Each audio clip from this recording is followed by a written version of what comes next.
Hello, everybody. Welcome to the Say Report. Oh my God, this is the worst opening ever. Dum, bum. Do we keep this or do we restart? Oh, Why we've would gone we too far. restart, Devin? What's up? Happy birthday. It's not your birthday, it's Zach's birthday. It's That's what I was Zach's trying to birthday. say. Zach's birthday yesterday, right? We're recording. Well, yes. Zach was born on But Ghostbuster Day. This episode of the Ghostbuster Say Day. Report may be called, or was almost called, I Ain't Afraid of No Ghost Kitchens. I'm Devon Decker. And See what we leave on the CJ cutting Sarah. room floor for you people. It's a real shame. I'm very tired. All right, the first thing that we have to address, especially because it came up in conversation with a couple of listeners of the show, is the AI, artificial intelligence created nature of the Frasierist time of the year. Oh yeah, we got to do our own housekeeping before we can get to the. We do right. need No, there's that's a little bit fair. of housekeeping on that one because we did mention at the very end of last episode for George, and until I mentioned it, Hab Guy, longtime listener of the show, good friend of mine up in Canada, he said I loved that double shot of the Frasier song and then the Cheers theme song. That was really cool. And so I'm glad, it was nice to get that compliment, but then he was like, I didn't know it was AI until you guys said it was AI. Which is kind of the scary thing about AI. Yeah, 100%. But it's exactly why I wanted to say something. It was because I didn't want there to be any confusion or question, right? That's always been my standpoint, is like clarity is going to be the most important thing here with this shit, because it's not always going to be clear. It is scary but there is something about the idea that like it was a dumb bit that we got to do that we otherwise wouldn't have, right? Yeah, exactly. I mean, Will wrote the lyrics.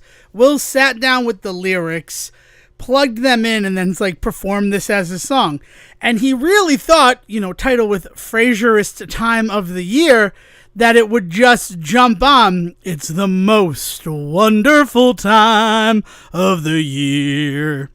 But no, AI decided to write its own melody for the song, which is kind of awesome.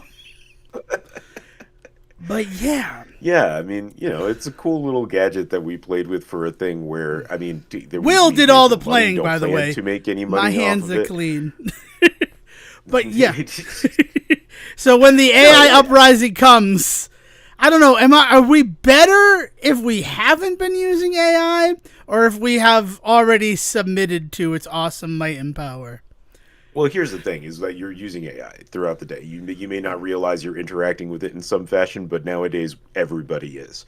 Everybody is interacting with it. You use a chat bot online, or you even just searching Google. They're feeding that information into their AI. Whatever, we have to accept the fact that we are part of the AI machine, whether we like it or not. Now, you can mitigate it, right? Like saying you're not going to straight up go to ChatGPT for shit and things like that is good. Like, I'm not saying that it's not worth it, so give in.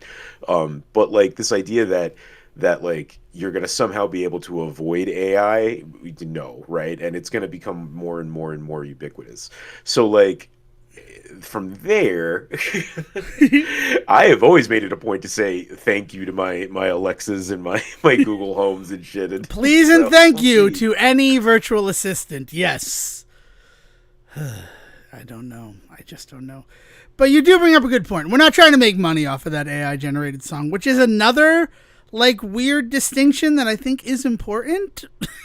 Yeah, sure. No, of course it is. So, look, I think that's a huge, speaking from the safety and security of a capitalist society that's crumbling beneath our feet. I think the idea that their monetary value, I think, is an important marker for this stuff. I think a lot of people really tie the AI conversation to livelihood, rightly so. Artists and stuff talking about how their livelihood is being taken away, meaning in the most basic sense, their money is tied to it. I think that having the conversation about whether or not you're using this product to make money is an important part of the puzzle.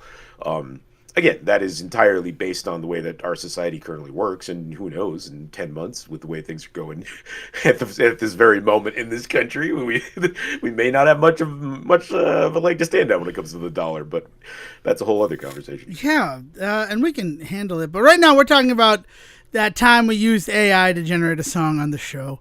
And we're going to have a production meeting after the recording of this episode. I don't want to spring this idea on CJim, but this might not be the last time you hear about AI or the most Frasierist time of the year.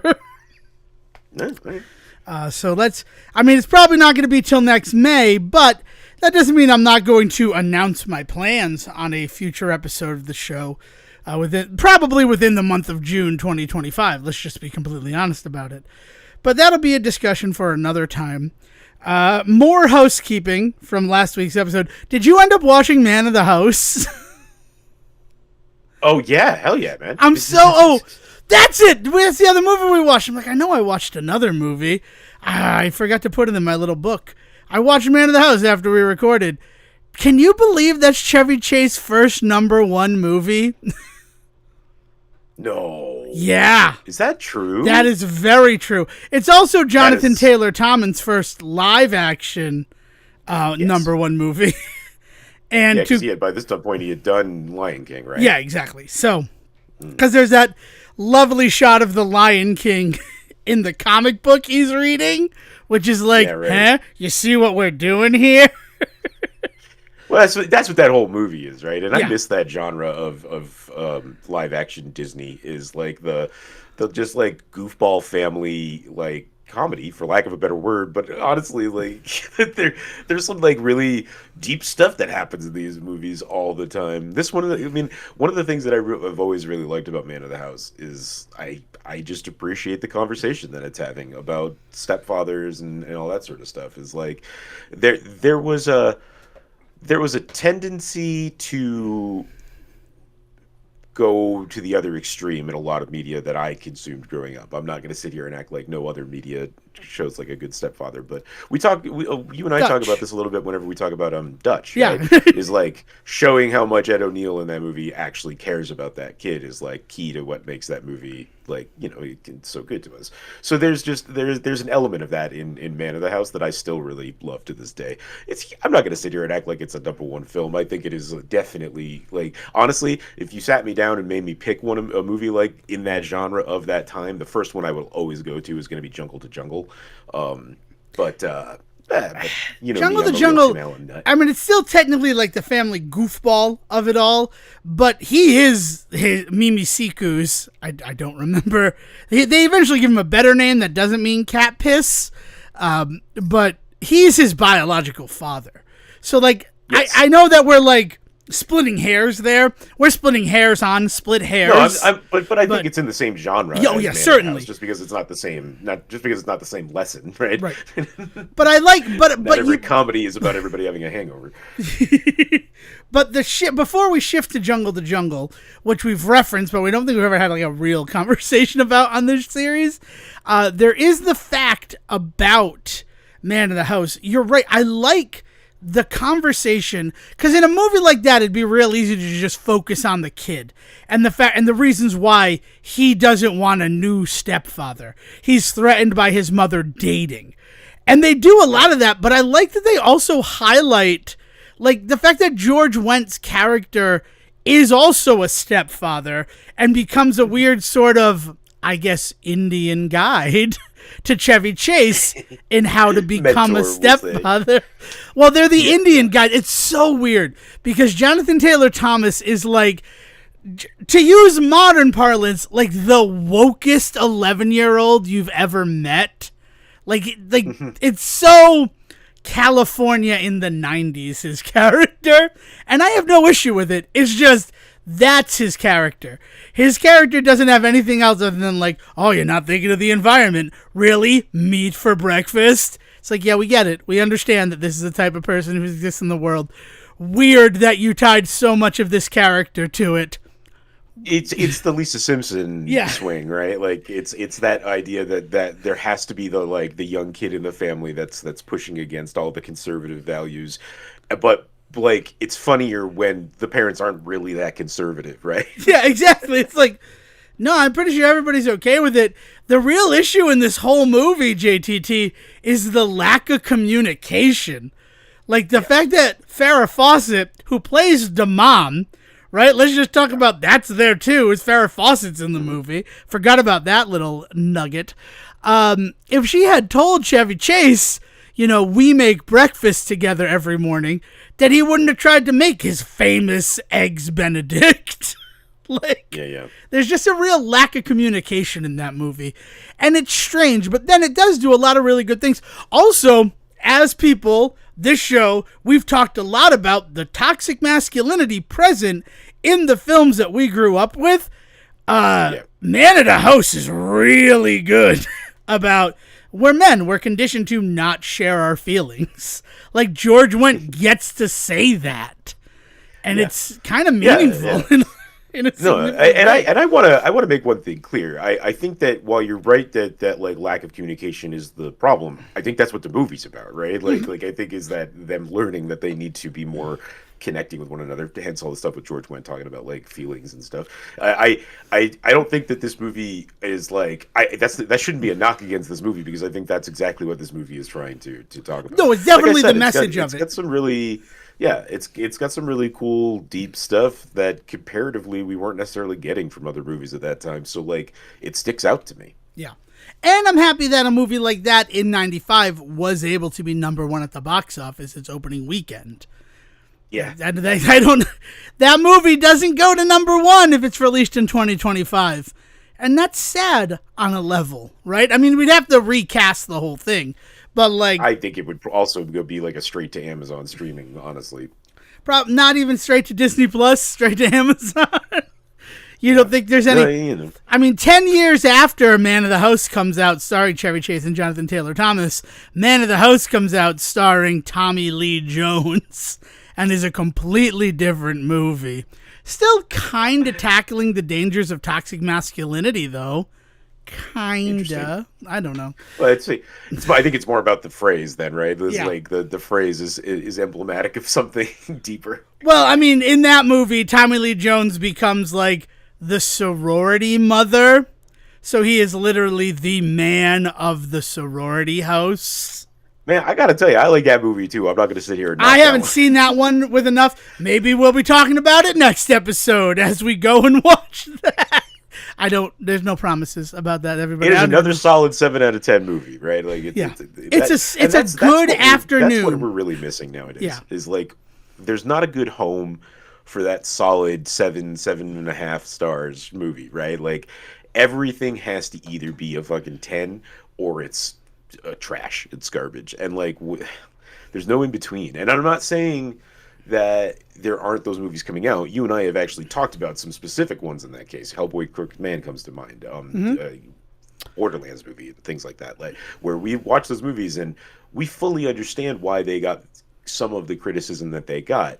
But at the end of the day, the audience vitriol against those kinds of films is unfathomable to me, because like our bread and butter was like those like mid-tier films that because they didn't do well in theaters, they got better TV deals later and stuff like that, or like kids movies that were only being made to sell as toys that ended up becoming like definitive films that mean a lot to us.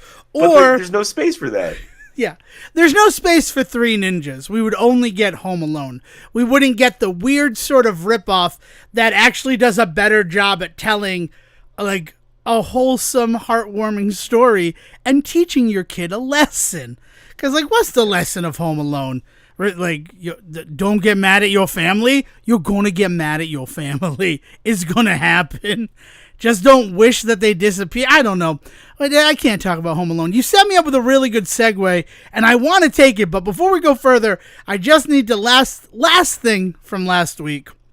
I spoke with my coworker who recommended the Columbo Strange Bedfellows episode, and he was all about. He's like, "Yeah, you can give my name."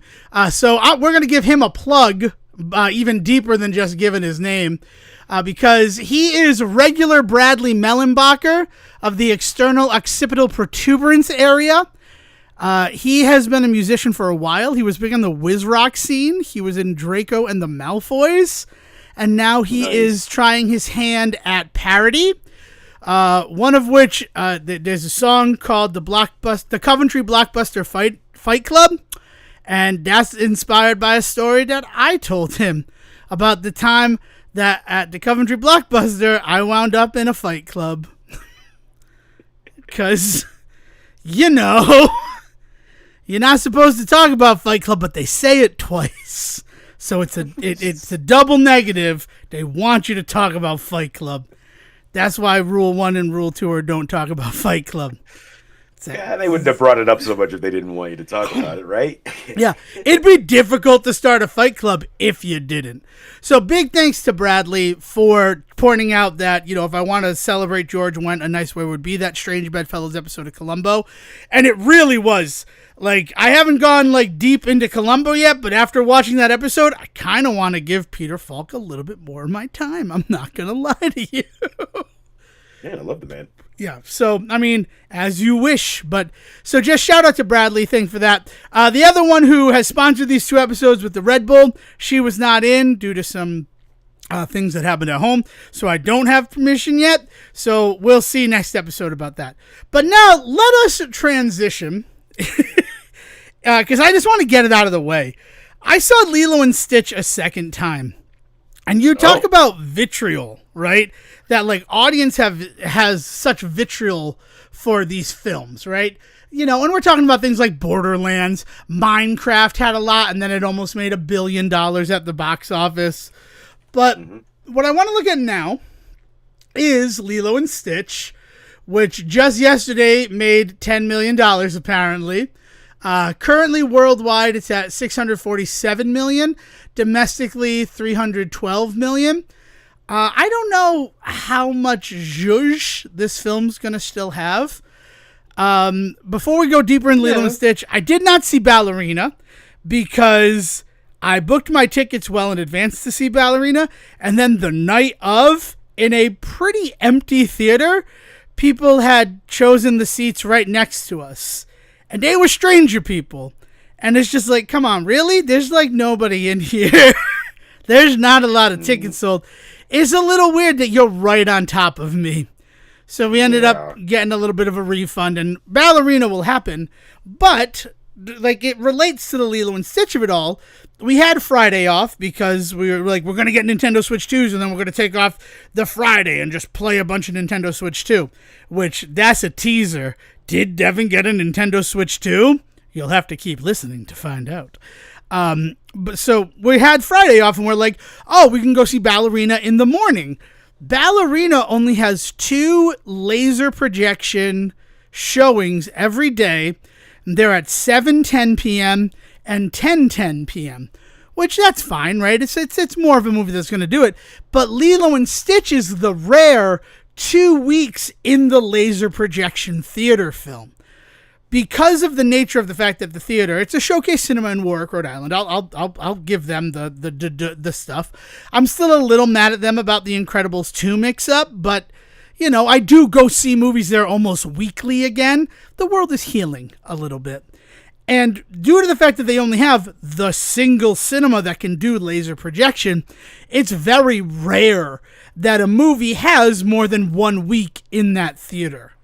Wicked is the last one that I know had 2 weeks in the laser projection theater. And even then, for its second week, it was 1 showing at night.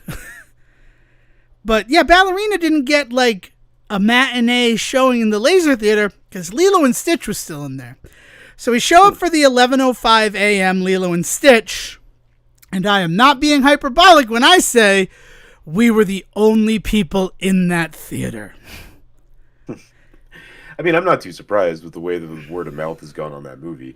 I will say that they're not going to learn anything from this because if they've already made $650 million, then, as far as they're going to be concerned, this is going to be a successful film. Well, so after Snow White, they're we're putting a halt to all the live action stuff. And then after Stitch, Lilo and Stitch are like, maybe we were a little too rash on putting it on hold. Maybe Snow White was just an outlier.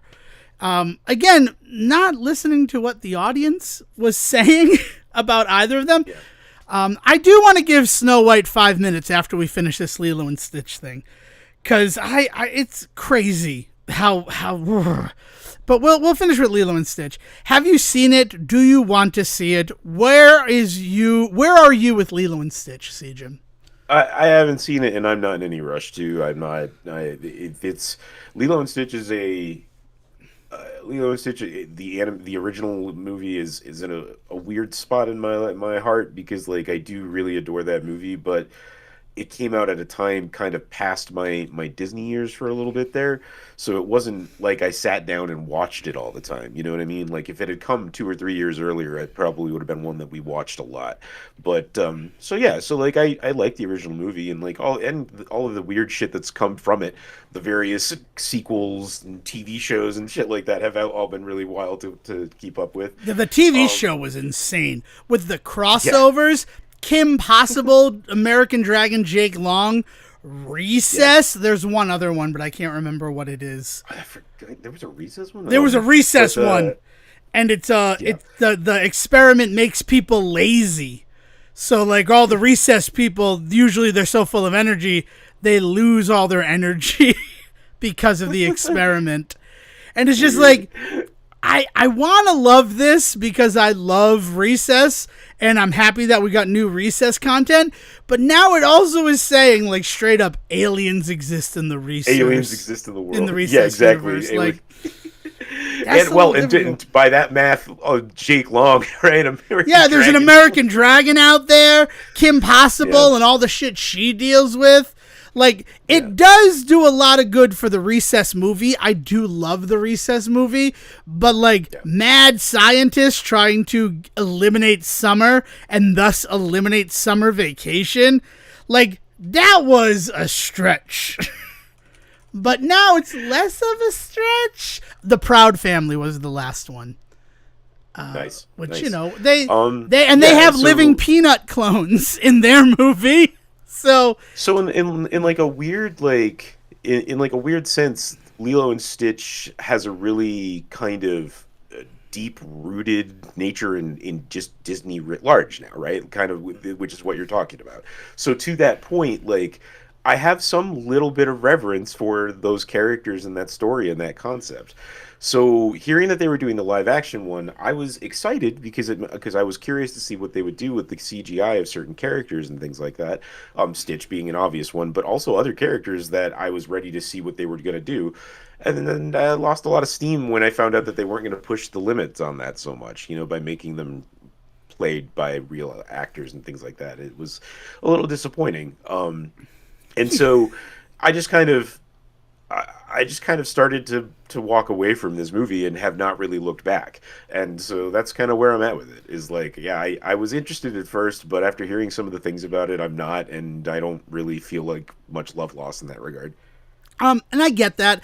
This is one, we were both in high school by the time Lilo and Stitch came out.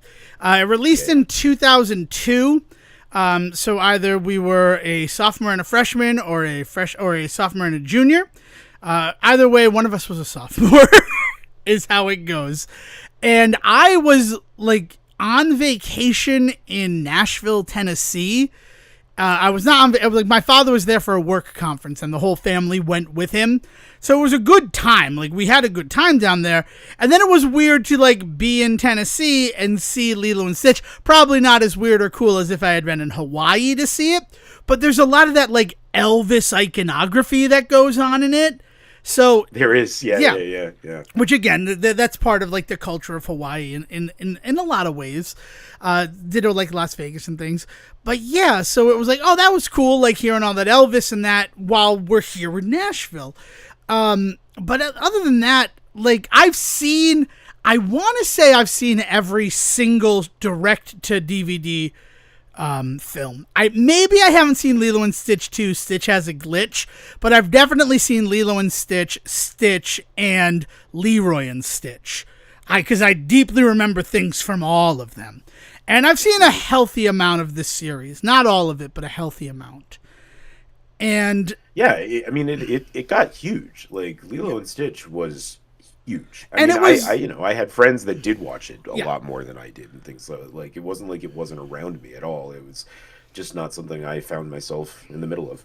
And Disney, right from the start with Stitch, were willing to put him into anything and everything in order to, like, I don't know, like they were kind of like self-parodying in a way, like Beauty and the Beast, where he was the beast that Belle was with. Like, there's that whole marketing thing. There's a couple more that I don't remember all of them, but like that was like the marketing for Lilo and Stitch was, oh, there's a new character coming to the Disney movies. And they did that by putting him into a bunch. Let's get deep into this for a hot second, because Yeah. there's actually something really interesting going on here. But so Disney, Walt Disney, the man, had a really interesting path with the ways in which he created Mickey Mouse in order to become the head of this whole industry, right? But essentially, when he first created Mickey, there was a lot of subversion with Mickey as a character, in that he was mischievous. He would get up to things. He'd do things like steal bread off of a picnic blanket or something like that. He would touch something that said "do not touch" just to progress like the story in these cartoons, right? And then what happened was that they blew up so much with kids that parent groups started to get kind of shitty about the ways in which Mickey was not always doing good things, right? And Walt Disney saw the opportunity to really do something in making this character bigger and bigger. The Mickey Mouse Club had already come out at this point, which is why a lot of parents were starting to really pay attention to what was going on. He broke Mickey up into 3 characters, and that is where Donald and Goofy come from. Goofy got to be the kind of stupider got to do the kind of stupider things that Mickey would never do. Donald got to be the one that would get angry and would actually do things mischievous and do a lot more of the more devilish shit. And so that allowed Mickey to then become a little bit more pure, right? So baked into the concept of Disney is this idea of the like devilish character, so much to the point that was how Mickey had gotten started, and they know the necessity of that hook. And so you can see throughout the eras of Disney animation various characters that people latch onto that Disney is more than happy to exploit, right? And you can see this a lot in the villains, which is why they have like a whole series of shit that they do with the villains in terms of books and even some movies that they've tried to do that. But you also see it a lot in the ways in which like kid characters are always much more mischievous and stuff. And like Disney has this history with that style of character, and so Stitch was a fucking like golden goose. Like he was fun, he was goofy, he didn't speak English, so you didn't have to worry about anything that he had to say. Also, it meant that you didn't have to worry about getting a specific actor tied to that character, right? You couldn't do anything with Genie because because the people that love Robin Williams himself were going to have some shit to say about that, right? But Stitch didn't have any of that. And so like it was harkening back to this really deep Disney shit with this character, and they knew that from the get-go, which to everything that you're saying, which is why he became the face of Disney for a while. And even now, I mean, there's still a bunch of Stitch stuff. That's the way that they marketed the new one, too. I did find a supercut of all of them. It's Jasmine that he steals from Aladdin. He rides up in his little cruiser during A Whole New World and is like, hey, drop him, get with Stitch.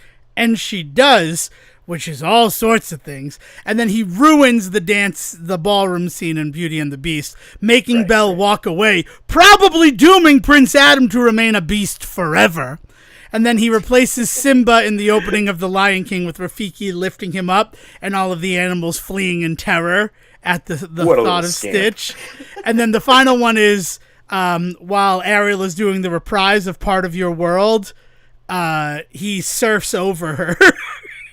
Yeah. And then she throws a starfish at him.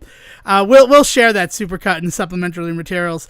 But yeah, like it was like that was the thing about Stitch is exactly what you said. Disney saw a character they could exploit, and it's actually really interesting that you say there's no actor tied to the character, because there isn't. It was the director of the 2002 film, Chris Sanders, who voiced Stitch. But then he does come back to voice Stitch in this more recent one.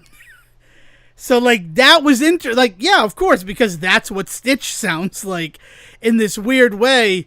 like you tried to protect it by like, oh, we'll just have the director do the voice, but then 20 years later we need to get the director to do the voice again. You got a Stitch? Because everybody's got a Stitch impression. You got a Stitch? I don't think I've ever done one, to be completely honest with you. All right, hold on. Wait, I got one in me. I probably have one. You do yours first, though.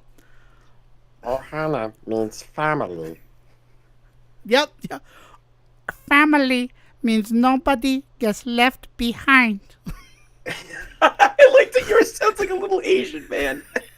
Well, I don't know. Doug Jones. He's from space. I don't know. I haven't done a Stitch impression in probably 20 years. Let's be honest. But here's the thing that I want to talk about with Lilo and Stitch, because I saw it twice. And one of the reasons I saw it twice was because I needed someone to talk about this film with, and I just wasn't finding anybody. But now 2 weeks have passed since its release. I feel like we can have a discussion about it. And what I really want to focus on is, I don't know if it's media illiteracy, because that's what it feels like, or if it's people just willfully ignoring part of the story to fit their narrative. Because about it, man, because I haven't seen it, right. So I've heard some things, and I'm curious if what I've heard is wrong. All right. So here's what we're gonna say: spoilers for the new Lilo and Stitch, the 2025. They're starting at 31 minutes. All right, you run away because here comes the spoilers for it. Sejin, sorry, I'm spoiling this for you. What have you heard? I'd like to hear what you've heard, because I think that might be the better way to address it. I think the biggest thing that I have heard that I think is important to get correct, if it is not correct, is that the ending of this movie has been changed in that her sister there, Nani makes the decision to allow the state to keep Lilo, and so that she can do her own thing, which is a complete flip from the original, in which they leave Lilo with Nani. Yes. Okay. So that is the big thing to address, because, well, there's one other big thing to address, but we'll get there. That is just like woefully ignoring what happens in the film. And what happens at the end of the film.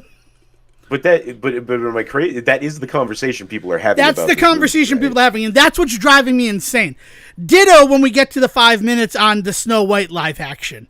Because it's these people who are like parroting and keep talking this thing that they heard from somebody, and it's like, but that's just blatantly incorrect. Now, I will say, Nani, because Lilo needs health care. She needs health insurance. A thing happens in it where Lilo winds up in the emergency room, and then it's like, you don't have health insurance. And so Nani's like, I'm not sure how, I can't pay for these bills.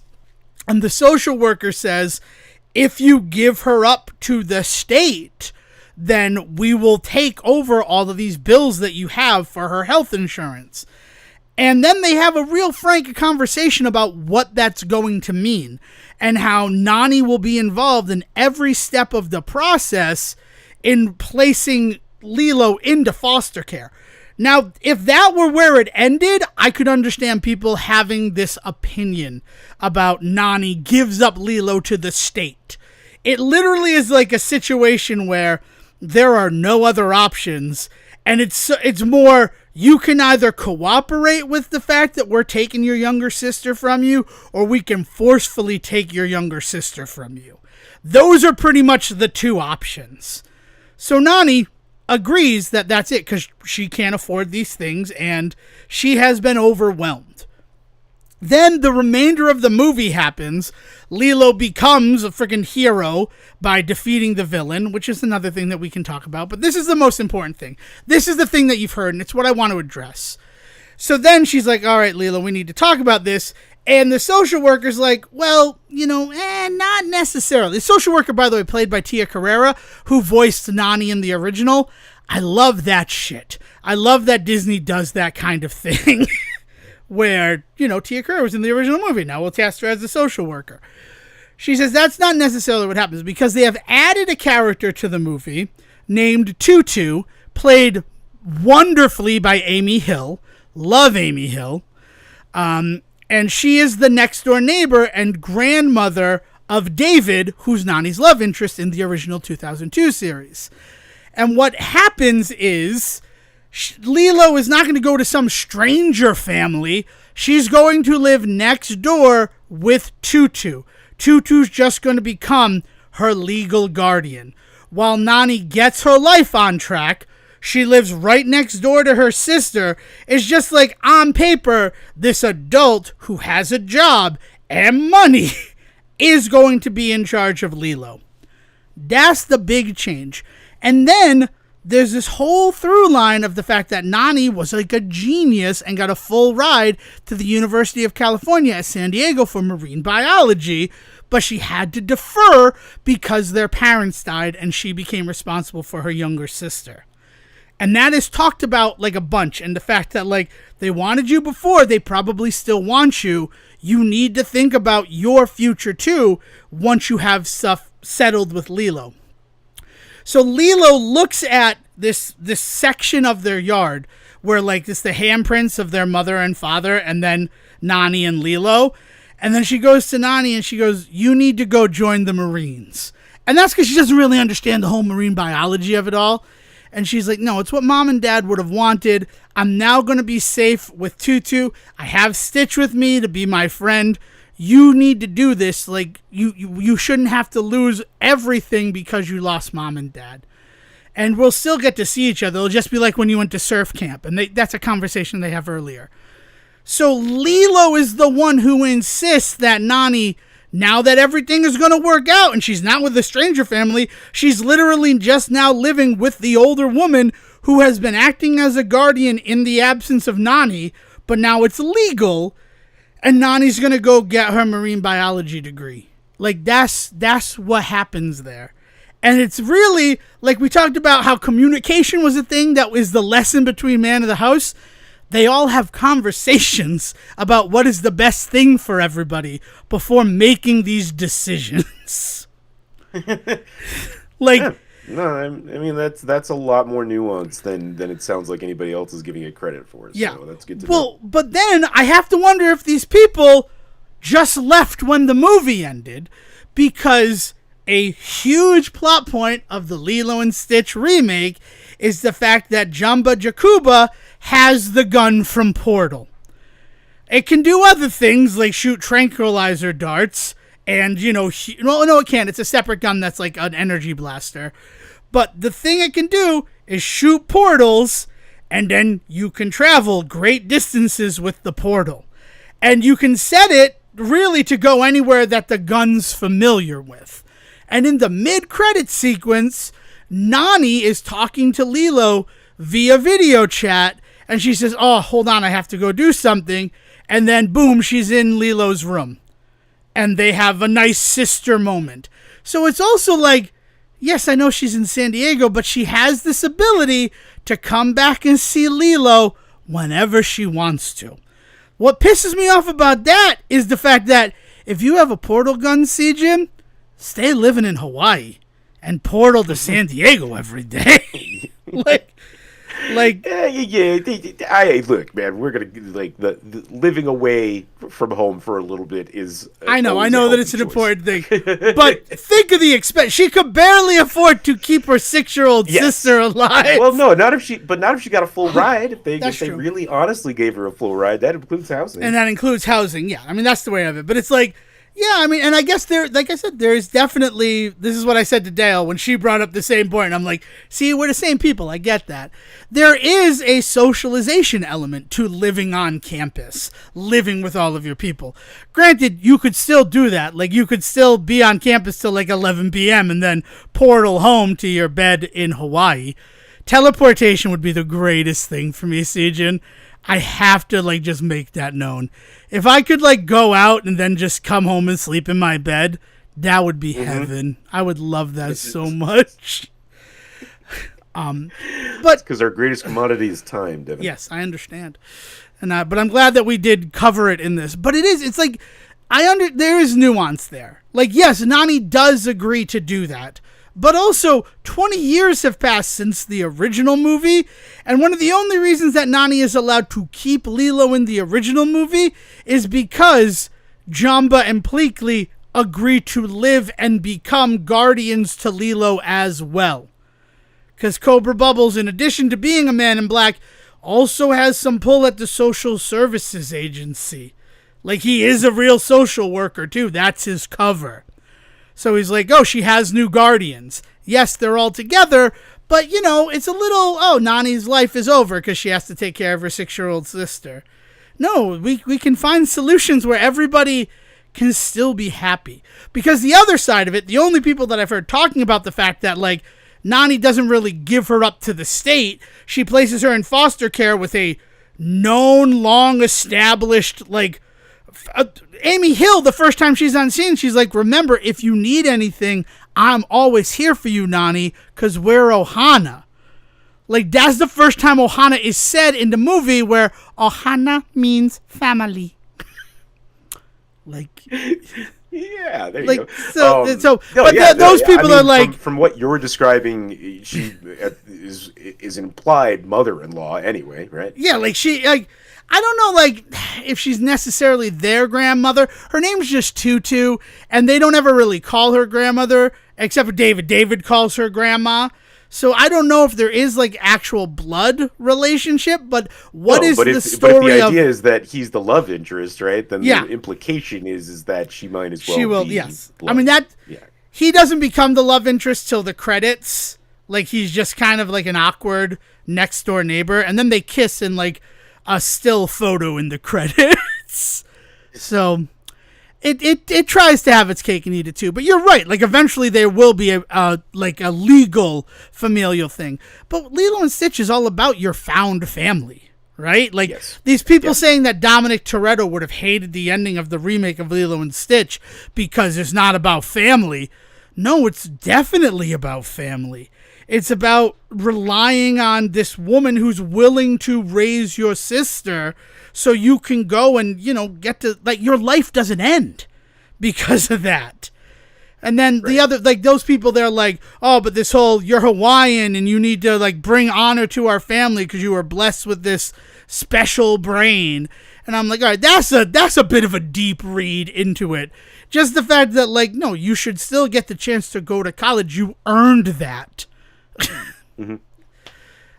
So that's, I mean, I am curious to maybe see it maybe once it comes to streaming. It's clearly it's doing fine enough without my dollars, so I don't need to be adding to that if I'm not feeling it. And it's more, you know, burnout, which is what's happening with all sorts of stuff in movies right now. Is the burnout's just really hitting everybody.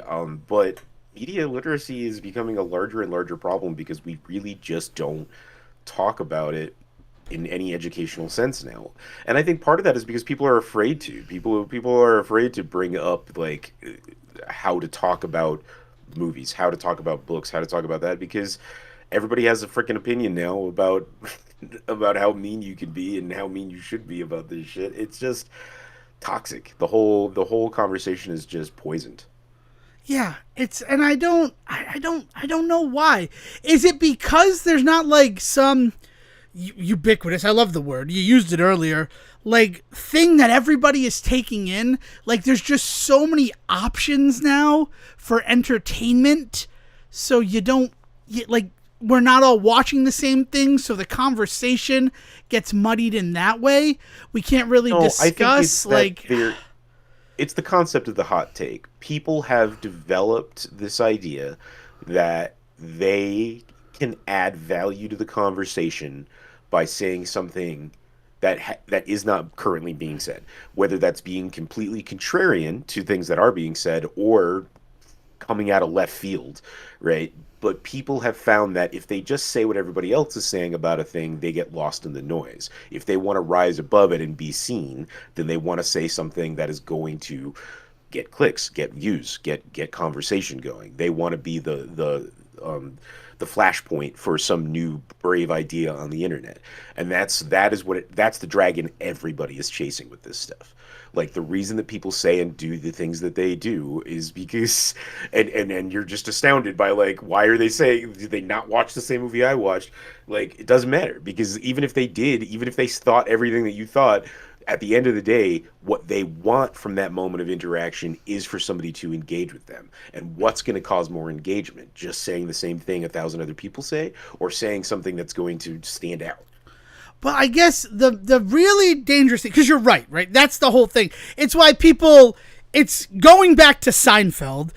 He bet me that Al Pacino was in Star Wars, and then, like, he's going to buy her dinner, but, like, he asked Elaine out on a date without asking her out on a date. No one's going to think Al Pacino was in fucking Star Wars, right? That level of, like, engagement baiting that is all over the internet now is also a big problem. But it becomes this thing where your hot take is the thing that's going to get you noticed. But then, because people see that hot take got clicks and interaction, by parroting P-A-R-O-T-I-N-G, that same, like, opinion, they also are going to get engagement, and they do.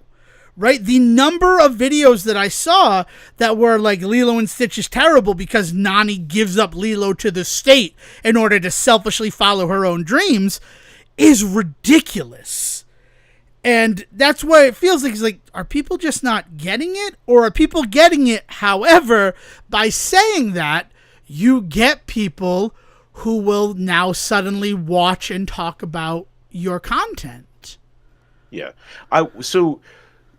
To completely buy into this whole format and play devil's advocate here for some clickbaiting, I will say, like, I do think though there is a large portion of people right now that are in those online spaces that are using those kind of things, that the same bubbles that you're in, right? That they are in a place right now where the whitewashing of some of the bullshit that goes on in the foster care system in a children's movie by saying, oh, it's okay because they'll work with the family in order to do things like this and make this really comfortable arrangement for these people and all of this. It's like, yeah, but that's not how it goes for like 99% of the kids that end up in this system. Like we could sit back and coddle the system all we want and talk about how great it is that there's caring, loving people that can help in these situations to make sure things are done properly. It doesn't happen in the real world, right? And there's something to be said about how it's a little dangerous to just be like, stay nonchalantly being okay with a nanny state. But that is a conversation to be had, right? Like, and I think the problem is that nobody's having a conversation. They're just stating things as if they are just like fact. Yeah, and that's where I have the issue, because that is the bigger issue. The fact that it does color the social services industry, social workers, and foster care in this light that is, I mean, I've seen it firsthand, not how it happens. It just straight up is never going to happen that way in the real world. We don't dedicate enough resources to something that definitely deserves more resources. Like, well, that's the bigger issue. Like, yeah. Like, in a weird way, they kind of, like, they got themselves into this hole by, like, just semantics. If they had just kind of played with the idea that she doesn't give her up to the state, she lets her live with the old woman next door, and that is how they get around the rule. And it turned it into this is our way to avoid getting the state involved conversation. They could have had their cake and eat it too. Yeah. Like, I don't know. I mean, that's kind of the way that the first one got around it, right? Is that we'll have these two from space who are also going to help me raise Lilo. And it doesn't happen. And it's just been this weird, I felt so strange seeing all of these takes about, I can't believe Nani just gives up her sister. And I'm like, it's way, like, more nuanced than that. And I don't know how to feel about this. Which now I'm going to transition into my 5 minutes. I have the counter. I don't want to give this movie any more air. The fact that I saw it was only because it was available on streaming. So I'm like, yeah, let's watch Snow White. This should be fun. The mix was terrible. And I need to watch again to see if that's been fixed, or if, like, because honestly, from the, like, production technical standpoint, Like, I could understand why people didn't like the movie for that reason. 5 minutes are on the clock. Sejan, I just sent you 2 articles. I do not agree with what they are saying, but the reason I sent them to you is the photo to the right, right? To the left, it's a photo of Rachel Zegler in the Snow White outfit. And then to the right of it is 7 people that both of those articles refer to as new companions, represent a mix of genders, ethnicities, and heights. 7 magical creatures instead of Snow White and the 7 dwarfs. Both of those articles look at that photo and say, this is what the movie is going to do. And that is, it feels like false flag, psyops type bullshit. Because those 7 people, the version that I saw, are not the 7 dwarfs. Snow White exists as Snow White, and she befriends Doc, Dopey, Bashful, Sleepy, Happy, Grumpy, and Sneezy. I did it. I'm proud of myself. She befriends the dwarfs. Now, granted, maybe they were supposed to be live action, little people actors before they became like CGI creations. But then she also befriends Jonathan, is no longer the prince, but he is a bandit. And he is specifically a bandit, the leader of a group of bandits who used to be actors, but because the kingdom is under such financial strain, there's no room for entertainment anymore. So the actors have turned to bandithood and are rebels who rise up against the evil queen. That's the story. And those 7 people, Sejan, in that photo, those are his 7 friends who represent the bandit rebel army. So I don't know. This was reported on. These articles are from, I want to say last year. August 4th, 2023, right? This film released in March of 2025. This is the conversation. And nothing was ever released to correct this of, these are going to be the 7 dwarfs, but they're not dwarfs and they're magical creatures now. And that is insane to me. That they didn't do the work to be no, these are other characters. Just because there's 7 of them doesn't mean that they represent the 7 dwarfs. I don't understand it. I don't get it. And everybody talked about it. Everybody parroted it. And then you see them and I'm like, oh, okay, that's kind of cute. She's got 7 buddies. They have 7 buddies. In another movie, everybody would hook up with everybody. If this were Shakespeare's Snow White and not Greta Gerwig's Snow White, everybody would hook up with everybody. That might also happen in Greta Gerwig's Snow White, let's be honest, right? I could see that happening.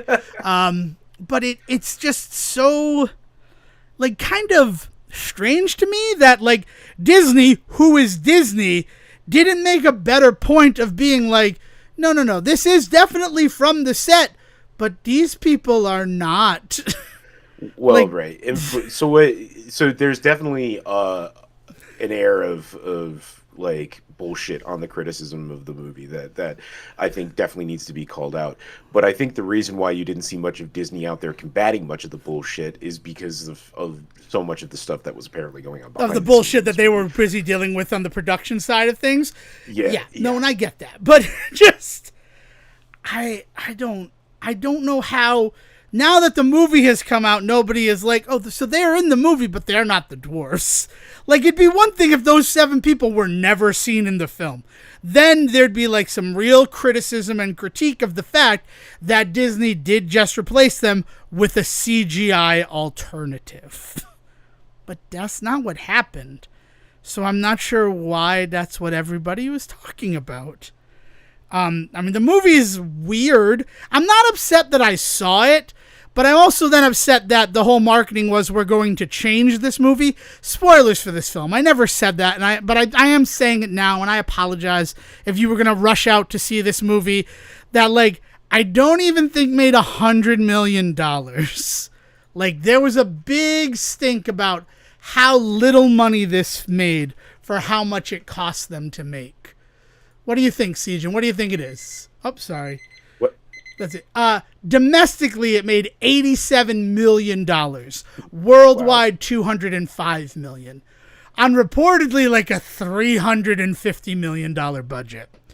So, like, there's a reason why we're going to maybe stop the live action stuff, was the conversation. But yeah, it's just so weird to me. But to go that thing, the whole marketing of we're going to change expectations and everything, she's still awoken by the kiss of a man as she's passed out in the woods, right? Like, the difference is that they have more of a relationship with each other. But Siegen, I'm just speaking for me here, but you tell me what you would do. If I saw the believed dead body of somebody that I know in the woods, I'm not going to kiss that corpse. Like, that feels like a step too far. Yeah, it's never like implied that it's said in any version I've ever seen. It's never implied to the prince or the bandit prince in this case that like, hey, do this to bring her back to life. It is always by his own volition, under his understanding, him kissing a dead body. Yes, and now that's the problem. And here is the other thing.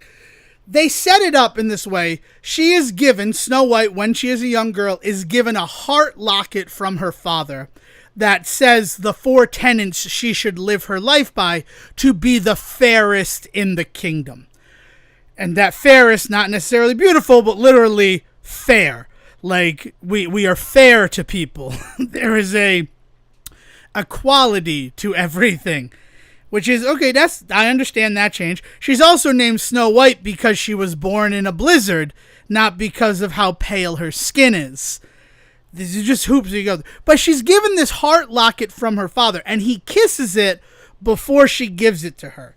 And then when Jonathan is going to, like, he's going to go try to keep her safe, right? There's a bunch of soldiers who come to the dwarf's house, and Jonathan and the bandits say, we're going to get them out of here so that, you know, you can be safe in the dwarf house and the dwarfs are not discovered.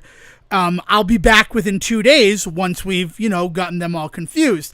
And she gives him that locket. And that locket now is with the Jonathan.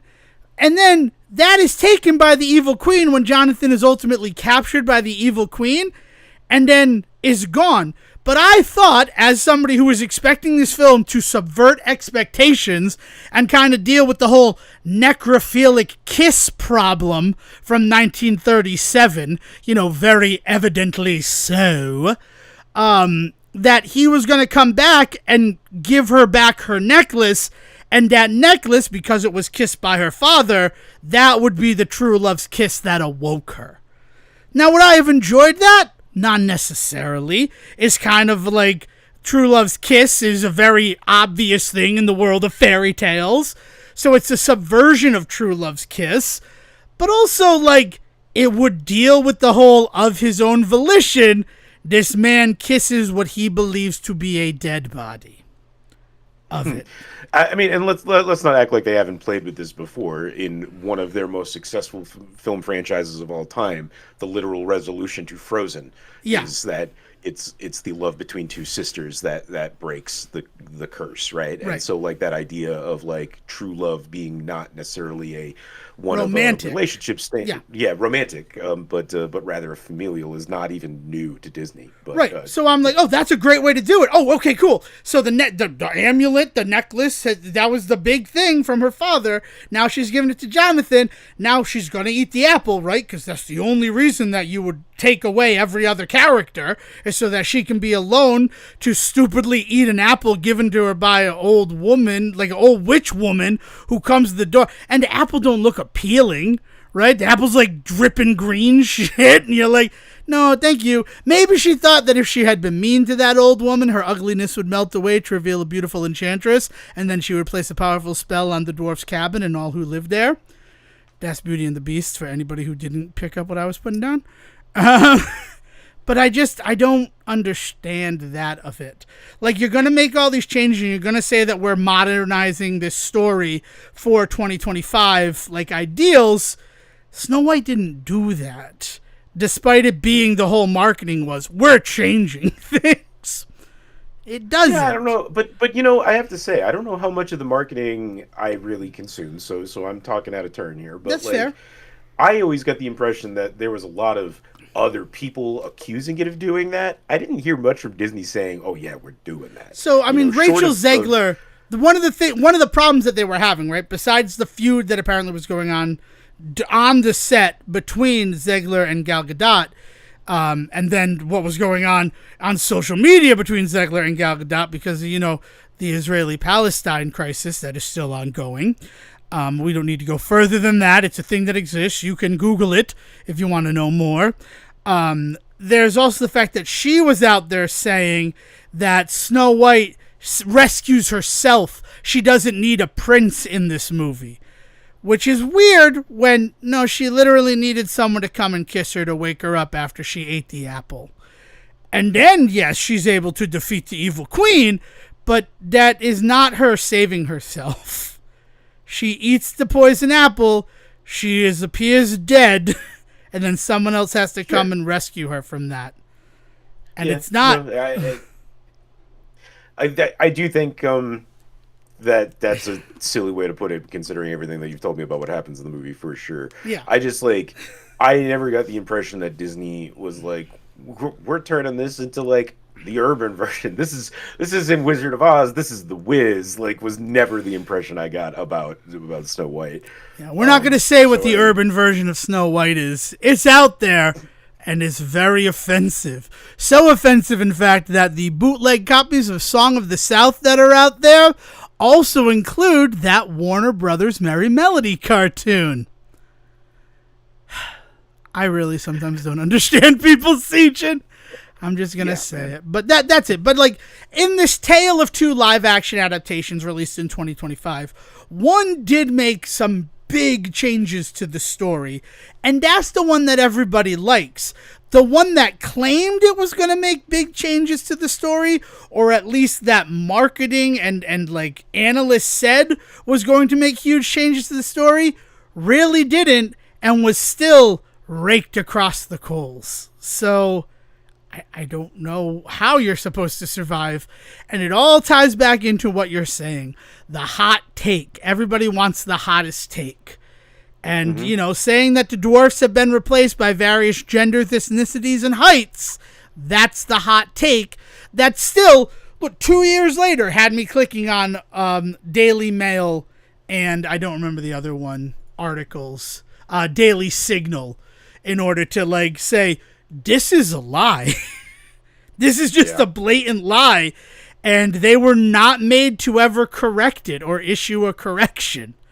Well, but the muddying the waters is always the first thing that happens in these stupid kind of woke controversy bullshits, right? Like, think about everything that happened with Dylan Mulvaney and the Bud Light can.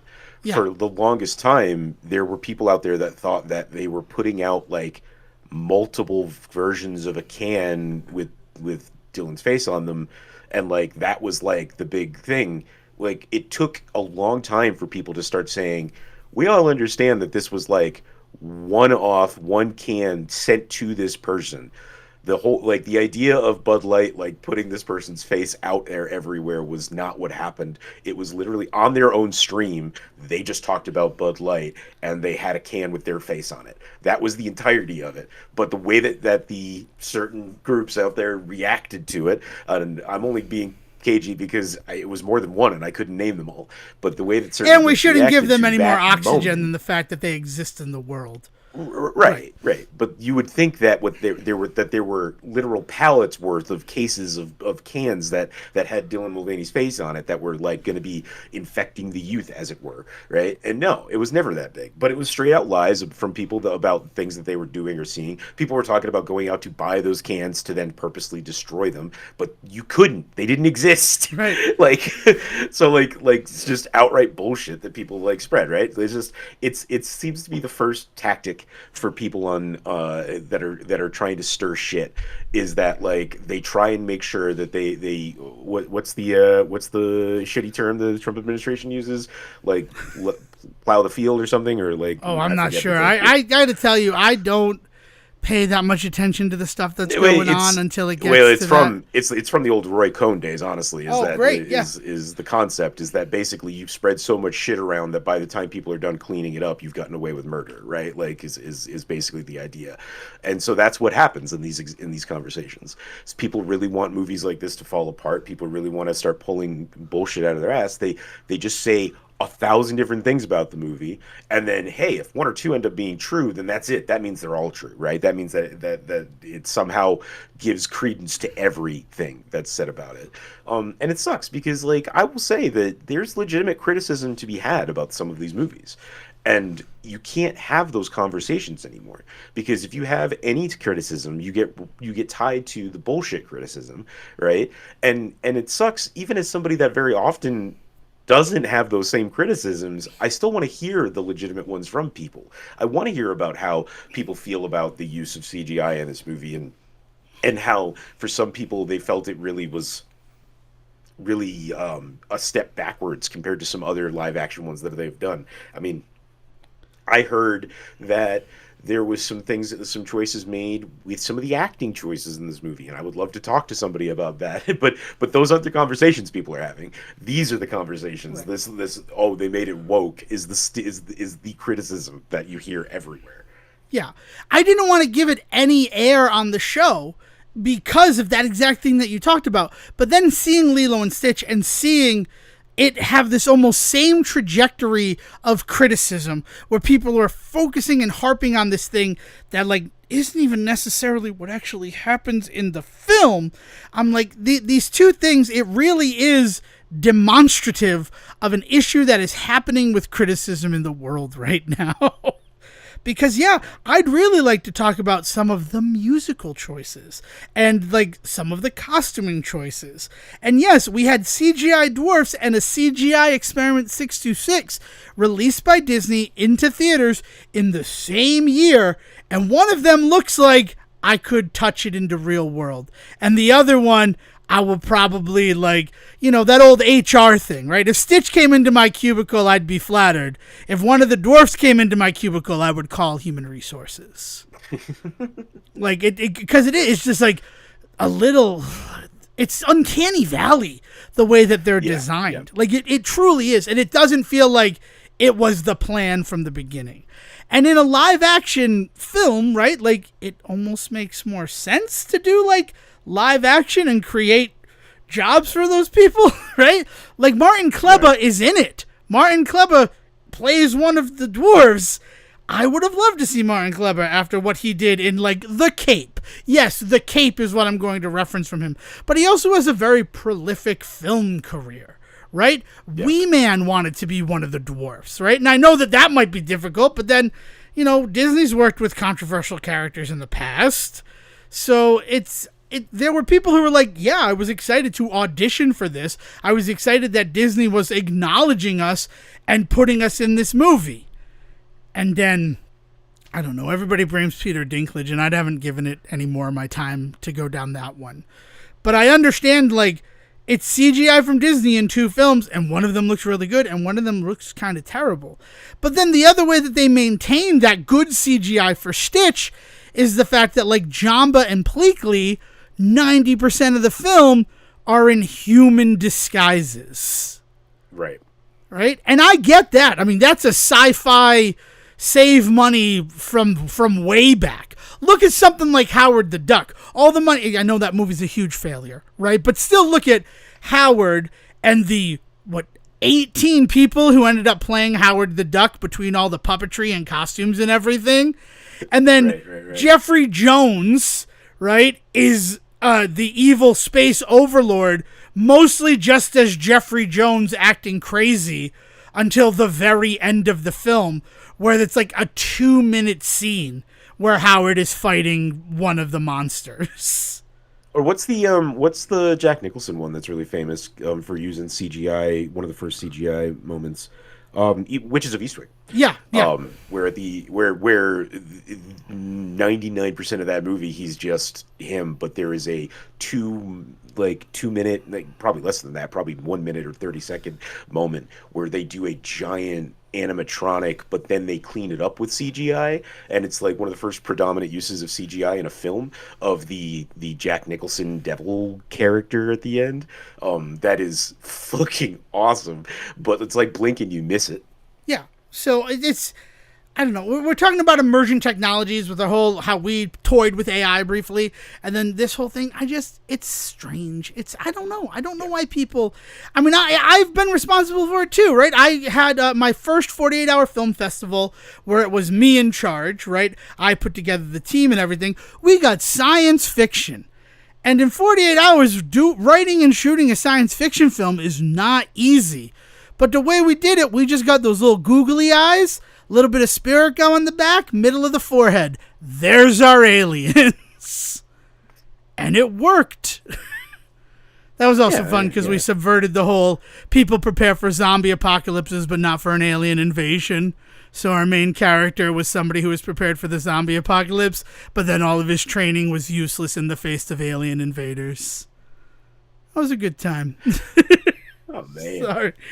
But yeah, so that's everything from entertainment and where we've been sitting for a while. I think it now Not is... everything. What do you mean? What else you got? In entertainment? I feel like there's something big in entertainment you did this week. Oh, that's what I was leading up to. I was moving to... I know it's entertainment, but, it's not like this is interactive entertainment that we're talking about. We're talking about the Nintendo Switch 2, which is finally here, Seijin. And the remaining of the episode is mostly going to be about my time with the Nintendo Switch 2 and my thoughts about it. So first off, I did say that if anybody had asked me, I would test out games. I bought a copy of Tears of the Kingdom, the Switch 2 copy. I cannot bring myself to open it up. I know that I could just get the upgrade for Switch 2 for just the $10, but part of me wants to see how it runs off of a cartridge compared to the original off of a cartridge. And I just haven't been able to do that. So I will be this whole week. If you do know me, or you can just send it to thesayereport@gmail.com. If there's something you want tested on the Switch, let me know. Because that's what I'll be doing this week, is testing the Switch 2, anything that you want to know about, right? The plan after this is to start Pokemon Violet. Because apparently the Pokemon Scarlet and Violet play like dreams on the Nintendo Switch 2, as opposed to the stuttery, low frame rate messes they were on the original Switch. Nice. But yeah, so that's just going to be part of it. But before we get there, yes, I did get a Switch 2. Do you want to know how I got a Switch 2, Seijin? Because this is a pretty good story.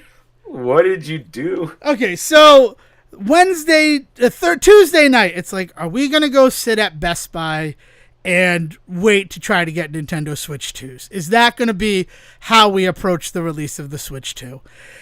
And we didn't come up with an answer. We're like, we'll decide on Wednesday. And pretty much after we were out till midnight on Tuesday, between going out to the bar, singing acoustic karaoke, just having a good time. On Wednesday, both of us were like, no, I don't want to waste my time standing in front of Best Buy because there's a chance we're not going to be able to get the system.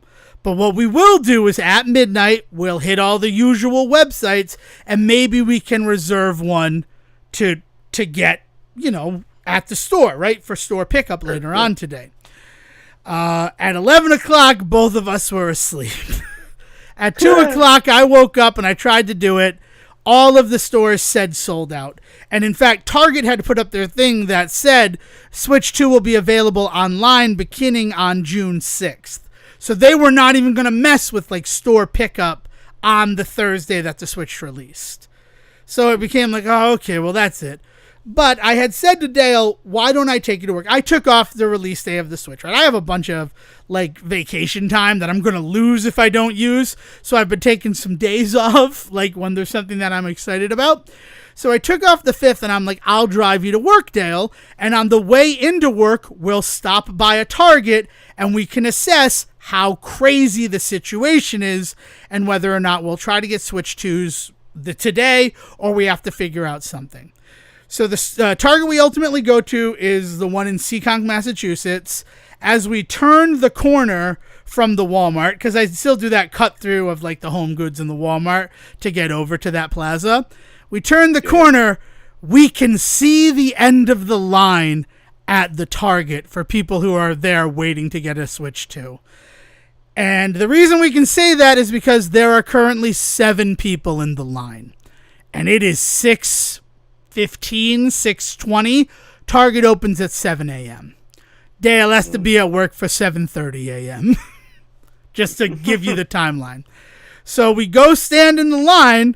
We are now the 8th and 9th person in line to get a Nintendo Switch 2 from the Seekonk Target. We have not spoken with anybody who works at the store at this time. They come around like 6:35. All right, we're going to hand you tickets. And I love this. Any store that does this, you are instantly like, I'm instantly a fan of you. Toys R Us did this for the Wii U. Like, I got in line for the Wii U. I was the first person in line for the Wii U. When someone got there, they gave me a ticket, and that ticket said that for the first 2 hours they were open, a Switch would be put aside for me. So I could, like, go sit in my car. I could go get food. I didn't have to stay in the line. And that's what Target did. They had standalone and bundles. They had 30 standalone units and 35 units that included Mario Kart World. So we get them. Dale's the 7th person. I'm the 8th person because I guess one of those people in front of us chose to get just the console without the game. And you know what? Each his own. I mean, that's one of my big critiques of the Switch 2, but let's save that for the end. So we're in line, and then they open up the store. They're like, all right, just follow me. This is going to be the line when we get to electronics. If you want to go shop in the store, feel free. But everybody who follows me to electronics will be the first people who are helped and sold a Nintendo Switch. While we're in that line, they're like, oh, this is all the accessories. So we get a Pro Controller each, and Dale picks up the camera. Because we wanted to test the camera and see what it is. That's the second critique. But we're not there yet, but we'll get there. Right. So we get that, and then I also buy, as my additional thing, the copy of Tears of the Kingdom for Nintendo Switch 2. And that's it. And it's a very in and out situation. The people were very friendly. There was not an incredible, crazy scene. The saddest thing about that was like the third guy in line. We were talking to him, and he had been in line at Best Buy the night before. He waited there for 3 hours before he was told they already gave out tickets and they don't have any left. Which, like, oh, man. Fuck you, line culture in 2025. That is what somebody in front of him should have told him. Do not let him waste 3 hours of his time before you say that. And also, like, Best Buy on some level to not have somebody. I don't know. You're familiar with the plaza I'm talking about at Route 6 in Seekonk, right? Oh, yeah, definitely. Yeah. Yes. So apparently, a lot of time there. Yeah, I know. The line went from Best Buy to Kohl's for Nintendo Switch 2s. For people like in strip mall like parlance, that's 10 stores between the Best Buy and the Kohl's. That's a long line. And he was near the end, and he did not get one. So he was very happy to have that fixed at Target. I will then say I dropped Dale off at work, and the whole thing was I was going to go home, play some Nintendo Switch 2, and then I'd pick her up when her shift is over, we get dinner, and then we go home, we just play Switch the rest of the night. But she won a half day from work. So as I'm about to head home, I get a call from her saying I'm only working until noon. So now I'm in Bristol, Rhode Island, and I have 2 hours to kill.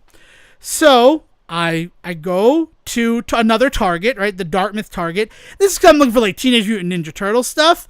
I got there at 10:45, and they still had the standalone systems available, all of the games available, Pro Controllers available, cameras available. Basically, the whole gamut of Switch 2 paraphernalia was still available, and that store had been open since 7 a.m. as well. So I don't know how difficult it was to get a Nintendo Switch 2. I also went I to will a say Walmart that still had them. Like, yeah, with everything that you're saying, and like I saw tons of people talking about or pre-ordering and standing in line for it and stuff. I've heard a lot of people getting it and nobody talking about being told that it's not available. I know that there were a couple of places the week before or something with like some pre-order stuff with there was some limitation concerns, but Walmart canceled since a the bunch of their actual pre-orders. That's the big yeah, that's one. what it was. Yeah, Yeah. yeah. But essentially, like I have not heard a single person who said I want to Switch to not be able to get one, which is a very different song from other things. But that being said, I also have heard of quite a few people getting them. So good on Nintendo, I guess. Yeah. But then the issue is, right, we didn't really get to test out Game Chat because the big issue right now with the Nintendo Switch 2 is that nobody seems to have a Nintendo Switch 2. And I know that much. You don't have one, right? No, I've got some friends out here that bought one, so I'm just gonna play with theirs for a little bit. And because that's what I did with honestly, the Switch. I hate to say this, unless you absolutely need to be playing Mario Kart World right now, there's no reason to get a Nintendo Switch 2 right now. I hate saying that because, you know, if they don't sell out of their apparently huge amount of stock in this first week of release, maybe it'll be called a failure and then it will never be able to get rid of that. And on some level, I kind of feel like the Nintendo Switch 2 is a poor launch. The fact that there is only one exclusive game for the Nintendo Switch 2 at launch is fucking crazy to me. Absolutely insane. Yeah, but there's some other announced ones already, at least, right? We at least know. We do know that Donkey Kong is coming in a month, right? Bananaza, or whatever it's called, comes out on July 17th. So we know another game is coming. But even with the Nintendo Switch, there were other games that were exclusive to the Nintendo Switch that you couldn't get anywhere else. Every other game for the Nintendo Switch is either a updated version, right? Because Breath of the Wild and Tears of the Kingdom both got up-res to 4K with new texture packs that you can purchase as upgrades if you own the game originally, but were put on game cartridges, full game with all of the included extras. And then the Street Fighter 6 with all of the fighters from the first and second season, but that's a key card. So you plug it in and it's basically like, remember Pro Tools when we learned how to use Pro Tools? How when you bought the program, you were given that USB key so that you could access the program? That's what a game key card is. So it lets you download Street Fighter 6. And again, I bought that game because I'm like, oh, I'll get all the players. And I love Street Fighter 6. I really do enjoy the game. And I'm like, plus I'll be able to... What? Yeah, we had a good time. Yeah. But then I'm like, oh, the game key card of it all. Like, I don't know if I'm actually going to keep this game or if I might return it because I didn't realize that, like, I could just download this. And I think I'd have more versatility with the game. Like Azure Rune Factory, the Sword of Azure, like that also released on June 4th for Steam and other systems. Deltarune, which was a big part of the push for the release of the Nintendo Switch 2, ended up coming out on all of the other systems on June 4th, and then it was a release title for the Switch 2, but you could play it on other systems. And if you're somebody who, like, was waiting for Deltarune, you probably bought it on another system. It wasn't like with Shovel Knight, how Spectre of Torment first released on the Nintendo Switch and had, like, that small exclusivity window before it released to all of the other systems. What about World Tour? What is World Tour? Oh, the tech Welcome demo, Tour. the $10 tech demo. Yeah. It's a $10 tech demo that I was kind of on board. I haven't bought it yet. And I feel a little bad about the fact that I haven't bought the $10 tech demo. But have you heard what happens with this game that is making people scratch their heads and are a little unhappy about it?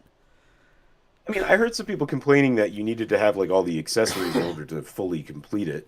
but like, Yeah. it's a tech demo for the system, so like, yes. Yeah.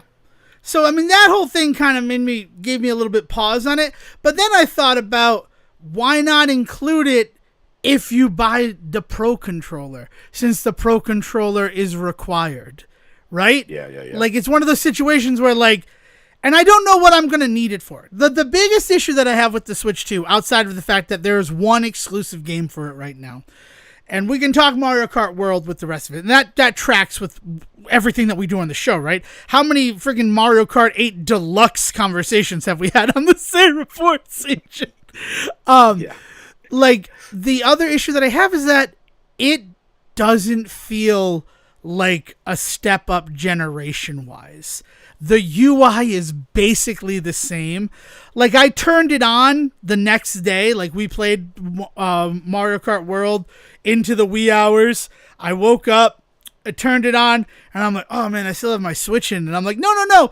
It's just the wake-up screen looks exactly the same as the regular Nintendo Switch wake-up screen.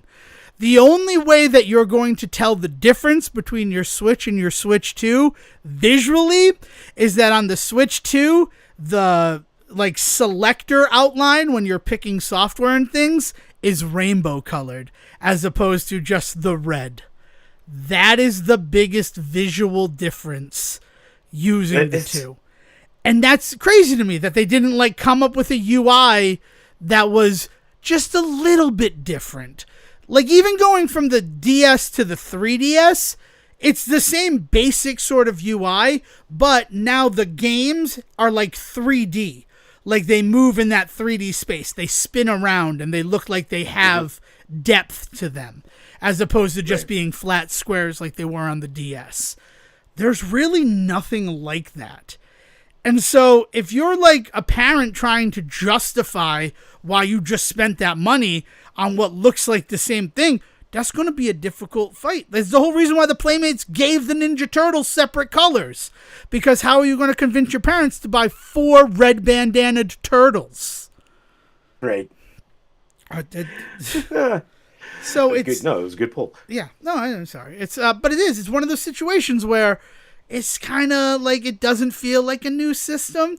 The Pro Controller 2, I like that it's not clear plastic anymore. Like, it's all solid black plastic, but it kind of just feels the same. Like, feels a little bit lighter, actually, like, between the two. The Switch 2 was always going to come down to the games that were going to be available on it. I mean, as far as I'm concerned, for me at least, that's every console. It's why I took 5 years to buy a PS5 or whatever. Like I know that I will eventually get one when a game comes along, and there's a couple of games already that we've talked about that are probably going to be the ones that convince me to buy one, right? Yeah. Especially because, like, I really like the bundle idea with Mario Kart World. They really sold me on that, but I don't need Mario Kart just yet. Like I said, I've got friends that have it, so I'll be sated for that for a little bit. But there's eventually going to come a game that I want to play for myself. Right. And I'll buy the system when that happens. But the problem is that they can't depend on those kinds of sales in order to call it a success. Like you hinted earlier, if they don't do big in the first couple of weeks, people are gonna wreck this thing. People have already been wrecking this thing. And because of things like, and I don't even know if they're like the hot take thing that we were talking about before. It's more the fact that, like, it is a little anti-consumer to say you don't own this system, you are leasing it from us. It's one thing to say that about software, it's another thing to say that about hardware. See, the software though it's the slippery slope because it's bullshit to say it about software too, man. Like at the end of the day, you paid money for this thing, you own it, you should have the ability to do what you want with it. I think is a pretty easy thing for people to agree upon as a consumer. And like we lost that with software because of this exact attitude of just like, well, all right, but at least this or that. But now they've taken the hardware too. We've lost everything now because we didn't push back hard enough to begin with. Yeah, I couldn't do anything with my Switch 2. I have time to kill before Dale has to leave work. That's fine. I'll set up my Switch 2 and I'll be able to play it. The Mario Kart is not pre-installed on the system. It is a download card, which is interesting. I think that's interesting that it's a download card and not something pre-installed on the system, like Astrobot kind of was. Like, it was there so that you could do something. It also required a day one update for the system to be usable, and I didn't have access to internet, and I wasn't going to use like Starbucks internet to set up my Nintendo Switch 2 and, you know, invite all of the issues that could bring to my brand new piece of hardware. So, like, it is, like, that's very strange. The lack of it. Like I said, we were excited to test out Game Chat. We thought that someone else we knew might pick up this system. But no, we're the only two who did it. And we only got one camera. So maybe we'll set it up. But, like, right now, until we can Game Chat with other people, like, what's the point of this? I don't know. I don't know if the camera's going to go anywhere. You know, Nintendo has always been kind of silly with some of their accessories, and I think the camera's going to go down as one of the sillier ones. I think the craziest thing is that camera is apparently a 1080p camera, the one that released from Nintendo. The Hori one that looks like the Piranha Plant that everybody was excited about, that's only a 480p camera. So, like, but then look at the resolution and everything that we've seen about it. Do I need a 1080p camera?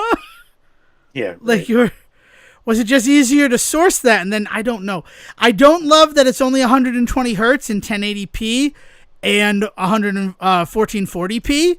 Like, if I'm in 4K, I cannot take advantage of the 120 hertz, which, like, I have 4K monitors all over because of what I set up for the PlayStation 5 and the Xbox, which, again, those also felt like UI-wise a step up, right? Like, you just got a PS5 this past December, right? I will say that they're different. I don't know if I would call it up. Okay, but I'm not loving the PS5 menu, honestly, but it is definitely different than the PS4 in the ways in which it works. I don't know. I've been messing around a lot with, like, using Spotify while I play through like Ninja Turtles Splintered Fate, and I don't love that I have to go over to the media section to set that whole thing up. So I understand what you're saying where, like, the menu isn't the greatest thing, but it looks a little different than the PS4, which is nice. Oh, I right? definitely feel like I'm on a different system when Yeah. I start it up. Yeah, for sure. Like, I get that feeling, for sure. And the same with, like, Xbox, from the 1 to the series, like, it does. Like, there's a splash screen now, and I know that's crazy, but, you know, the fact that it shows something, and then you go and you select your game and things, like, it just... I mean, it's not weird to want those things, though, because as you pointed out when you started this whole thing today, is that it's an interactive form of entertainment.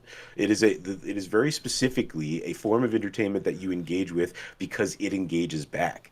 Unlike film and television, unlike music, like there's very little interaction you could do. You know, music you can play, I guess, movies you can make, I guess, but at the end of the day, video games require that back and forth, and that's what you're talking about. Is you're talking about that conversation with your audience, and the Switch 2 is just not having that conversation with you, which sucks because it's a new system. Yeah. And then, okay, so that's my big complaint is the fact that it's one technically exclusive game on the Switch 2. I mean, I did Splintered Fate on it. I'd love to, if we could get on at some point, to do co-op with you on the Switch and me on the Switch 2, and then you on the PS5 and the Switch 2. Because I want to see, like, what we had noticed before, where when we were playing with people on the Switch, their games lagged a little bit behind when loading areas. I want to see if that's fixed. Because it felt really good playing the game, like, just alone on the Switch. That's really the only other thing I've interacted with on the Switch, too. I've done that, and I've done, like, I beat Ninja Gaiden Special, which just starts you at the final boss. And I played, like... You know what loads up real nice? Like, just talking about loading screens on the Switch that, like, it's so good it's actually, like, throwing me off a little bit, is fucking Golf Story. I've been playing Golf Story. Love Golf It's Story. a really good game for between calls at work and stuff like that. So, like, I'll play a little bit and, you know, play a couple of holes and then pause it and get to work. But the way that game loads in the individual worlds completely, so that when you go through doors, it's almost like nothing. Like it feels almost too fast. Like I want there to be a little bit more like a little bit more lagged so that I feel like I actually walked through a door in some places. But like of all the things, I guess because of the fact that it's not a very big game, like it's not a very demanding game as far as what it's putting on the console, but like it was noticeable. And I think that's like one of the big issues that I had with Sports Story. Aside of the literally game-breaking bugs that were present in the sequel to Golf Story, the game just didn't feel as smooth as Golf Story did. And that's noticeable because it takes you out of that level of immersion that I feel Golf Story put a lot of work into to make you feel. Yeah. So then the last thing we're going to bring just discuss, because it's out there, is Mario Kart World. And the fact that I don't know if it's worth $80. The first thing I will say is, I talked about how many conversations we've had about Mario Kart 8 Deluxe on this. I am more than ever convinced that Nintendo has somebody listening to this show. They might have somebody just listening to everything, but they took my thing, like, I really like rally modes, where it's not laps, but you're just going through large sections. There's an entire mode of the game that is that, called Knockout Mode, where you go through 6 tracks rally style. And then it sort of takes like from F-Zero 99 or any of the 99 games, where at the first checkpoint, only 20 people of the 24 advance, and then 16, 12, 8, and then the final part of the race, it's just 4 people, which is interesting because I don't remember the last time I was in 4th place and I got a blue shell.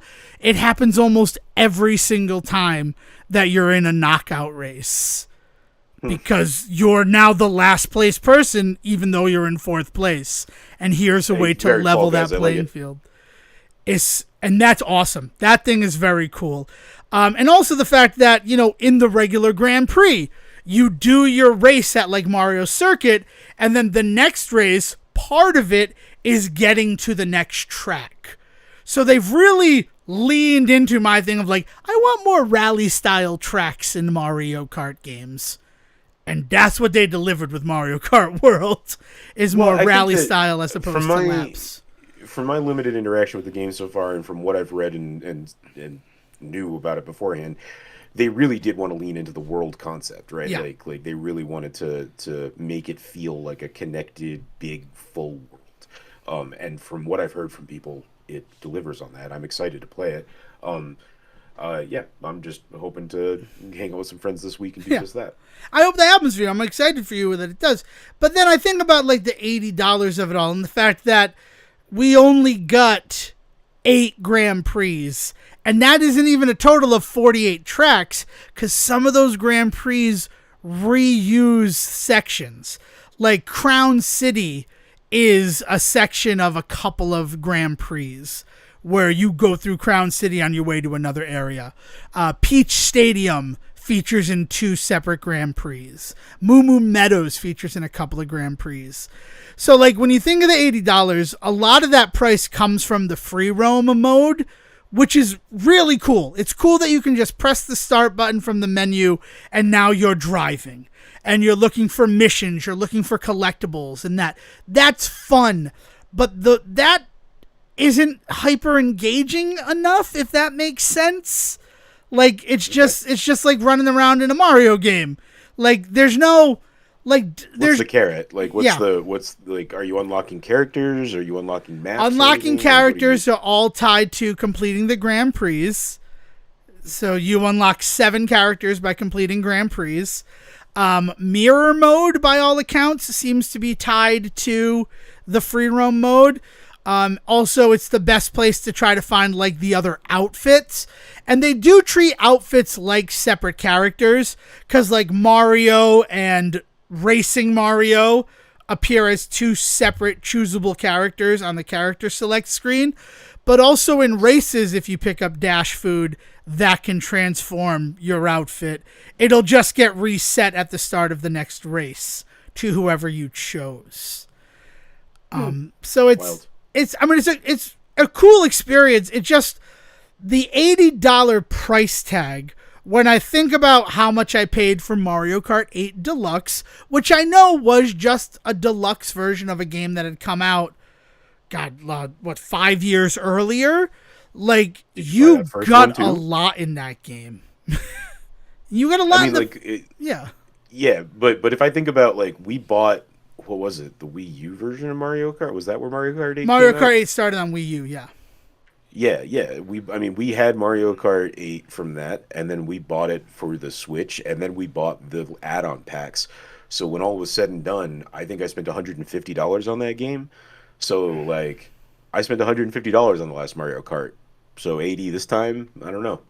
Right, but in that $150, you ended up with 96 tracks. You ended up So with a that was huge gonna be my amount of next question. characters. Is there any indication of coming of like updates, like of coming DLC or anything, or like? I'm not sure. Like, that's the thing. I certainly hope that if there's included DLC, even if it's just in the first year, like, we're going to release 4 more cups or Grand Prix. But, like, also by the nature of the world, I don't know how you introduce new tracks. Like, you could introduce new paths to the tracks, right? But I don't know how you introduce new tracks, because Mario Kart World, as a world, it is a very interconnected, like, situation. But like, you put like an island and call it Delfino, right? Yeah, like, out like you in the do- that's- water that's and the only make way it you just could an do that. easy- yeah. Yeah, Or- you just make it completely disconnected for some, and then have an arbitrary path to it. A wormhole from Mario Kart World to Nintendo Land. So you can do like a Zelda course or an F-Zero course. Excite Bike. Like, all those things could work still. You just do it that way. I mean, I'm excited to see if they do something, but as of right now, it doesn't feel like there's any DLC that's going to be coming. I think that would be nuts, considering how well DLC did for Mario Kart. Honestly, it is, to me, the gold star example from Nintendo of how they should handle DLC. And like, to then turn around and on the next Mario Kart not have any would be wild. Not saying that it's not going to happen, because Nintendo loves to do a wild card. Like, they love to be just completely out of pocket with their shit. So it might not, but it would be crazy to me if they did not consider DLC for this Mario Kart, considering what DLC did for the last one. Oh, yeah, I agree. But I guess I was, and this is on me, I know that it's my, expectations and everything, but I was kind of hoping for something along the lines of like Diddy Kong Racing, where there'd be some story to this whole connected world, and there isn't. Crash Team Racing too, Yeah, like you drive around and you find the missions, and like they have collect the 8 blue coins missions, which are fun and reminiscent of the silver coins from something like Diddy Kong Racing, but they're not in tracks. They're just missions that you find, and it's like it's kind of like tutorial too in a lot of ways. And I'm not upset about it, but I wish there had been more connective tissue in the free roam mode. Right? Like, even if it was Bowser's trying to take it over and we got to beat him to these things to get these, like, artifacts or whatever. Like, it's, I don't know. I think about, Mario Golf ended up having this fantastic story mode on the Nintendo Switch. Right. Aces has an incredible story mode on the Nintendo Switch. So when you're saying it's this big interconnected world, part of me was hoping that they would also give it some interesting story mode. Because the reason why Diddy Kong Racing, I don't know why I said it like that, is still like my gold standard. Is still my gold standard for a kart racing game, is that adventure mode. Like, awesome. it adds like just this extra something of beauty to it. And then I think about like Nintendo Mario Kart DS is the one that introduced the mission mode. And those were cool. Those were really fun. That last race against Wiggler is like one of the greatest things I think I've ever done in a Mario Kart. And that's the 5th game, right? Like, in Double Dash I was so excited about Double Dash when Double Dash came out. Like, that's what got me on this whole Mario Kart thing. And this one, yes, the free roam is impressive and it's cool, but until more people have the game, like, I don't have a community of people who are playing the Nintendo Switch 2 right now. I would love it if we could get 24 people in a lobby, all free roaming together, and then like, oh, now we're going to do a race. and we'll all be part of this race, and then we'll go just hang out again. Like that's not happening for me, and that kind of sucks. And I think one of the reasons is that this is the only reason to get a Switch 2, and for a lot of people, it's not enough of a reason to get a Switch 2. Yeah, oh, man. It's we'll see what happens with it, right? And I know that I'm being like real judgmental, saying that there's no launch games, but for a lot of people, a more stable, prettier version of Breath of the Wild and Tears of the Kingdom, like that's enough for them. And maybe if I had more love for those games prettier, so I'm excited to see them in action. Yeah. And I guess the other thing is I want that 120 hertz, but I'd rather have the fidelity of the 4K. That's why I've gone across the board with it. I just don't know. Like it's the questions that make me go, right? Like this still is not a Gen 9 system. It's like an 8.5 because my Xbox Series can do 120 hertz at 4K. So can my PS5. Granted, I need to have the right cable and a monitor that has the HDMI 2.1 in order to make that work. But it's like, I know that it's a handheld, but it'd be nice if you could do it via the dock, right? The dock is part of the reason that you're doing it. I don't know. That's my last complaint. I wish I could buy a secondary dock. I do not want to spend $450 for a separate system, or even $500 and just get a copy of Mario Kart World I could gift to somebody, just to get another dock. And docks are not available right now. Yeah, they'll have to sell some docks separately. Although, if it's like last time, it might be too expensive, and it might just be worth just buying the second system. Right? I mean, but first of all, let's do that breakout. Let's do that breakout now that we have it out there. So Joy-Cons are $95 before tax, right? So right then, the price of the Nintendo Switch we'll eliminate that. We'll work off the $450. That goes right down to $350. A charging grip for the Switch, that's $35. Since the one that comes with the Switch does not charge, we'll knock it down to $25. So now we're down to $325. So the dock will probably be $100, maybe even $120. You're down to $205 for the Switch system. Like it's you break it down like that. How much is, you know what I didn't look at? How much the AC adapter is. Because those are being sold separately. AC adapters for the Switch 2 are, $35. So now we're down under $200 for the heart of the Switch. Right? That's like, what, $180 that we're talking about? Yeah, essentially. Right, yeah. So, I mean, at that point, like, for another $180, you just get a whole new system. Right? You get a whole other system, and you don't treat it with kid gloves. You're able to do it. Oh, I hate virtual game cards. I thought that was going to be wonderful, but they're like, you have to hold the Switch that currently has this virtual game card loaded onto it close to your Nintendo Switch 2 in order to move the virtual game card over. Then why is it virtual? If I need to have two things in the physically same location, what the fuck, Nintendo? Sorry, I'm just being honest. No. Did you? I have not been able to confirm if this is real or not. But have you seen everybody talking about how they've been able to hook up their Steam Decks through the dock so that they can play them on TV? That seems believable. Now I want to check it. Apparently, the Switch 2 dock will convert it. They've been using extension cables. Yeah, an extension USB-C. Extension. Here's what I'm doing right now while we're on this thing. What's the thing called? The show. USB-C to USB-C female. Here we go. That's not going to do it for me. I don't want USB-A. Yeah. I want C to C, baby. Like I said, I don't know if I can, if I've been able to confirm it anywhere. Which is, I mean, I have no problem. USB-C extension cable. Oh, Friday, June. Fastest delivery tomorrow, June 9th.